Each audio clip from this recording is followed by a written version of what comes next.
Hello guys, இன்றைக்கி என்ன சமைக்கிறோம் பார்த்தீங்கன்னா, இன்றைக்கி மசாலா ஆம்லெட் செய்ய போகிறோம். அதுக்காயிட்டு ஆனியன் எடுத்துருக்கோம், டொமேட்டோ எடுத்துருக்கோம், சில்லி எடுத்துருக்கோம், எக் எடுத்துருக்கோம், பின்ன மசாலா ஐட்டம்ஸ் எடுத்துருக்கோம். ஆனியன் எடுத்துக்கலாம்.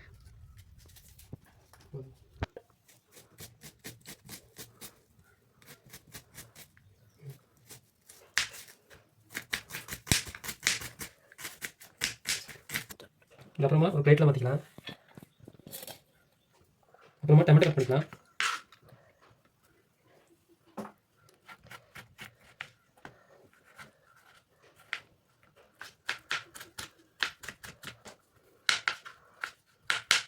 டொமேட்டோ போட்டுக்கலாம் பிளேட்டில்.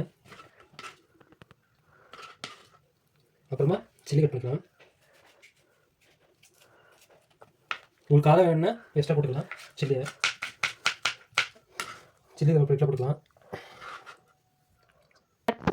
ஆனியன், டொமேட்டோ எல்லாம் கட் பண்ணிட்டேன், சில்லி கட் பண்ணிட்டேன். இங்கே எல்லா ஸ்பைஸ் எல்லாம் பவுடர்லாம் போட்டு வச்சுருக்கேன்.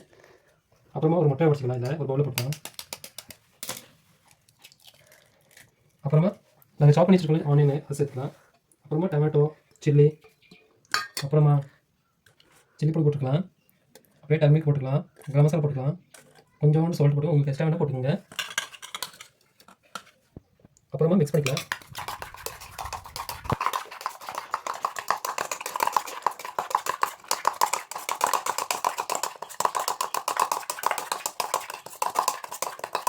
அப்புறமா ஒரு நான்ஸ்டிக்காக விட்டுக்கலாம்.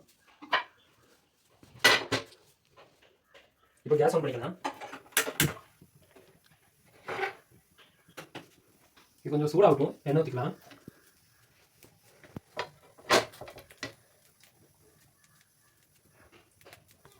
தவா சூடாச்சு, எண்ணெய் ஊற்றிக்கலாம்.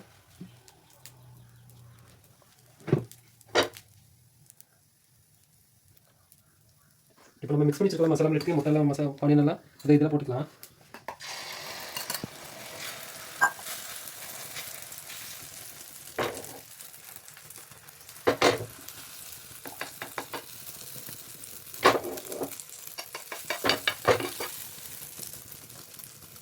இது நல்லா வேகட்டும். இது 2 மினிட்ஸ் வேக வைக்கணும்.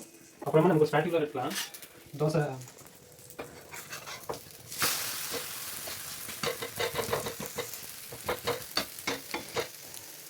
கருவும் கூடாது, நல்லா மீடியம் ஃப்ளேமில் வேக வைக்கணும்.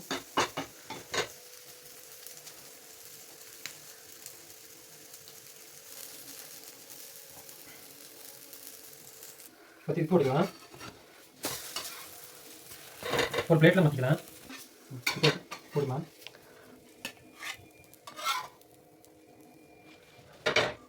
இப்போ மசாலா ரெடி ஆச்சு. நீங்கள் வீட்டில் ட்ரை பண்ணி பாருங்கள்.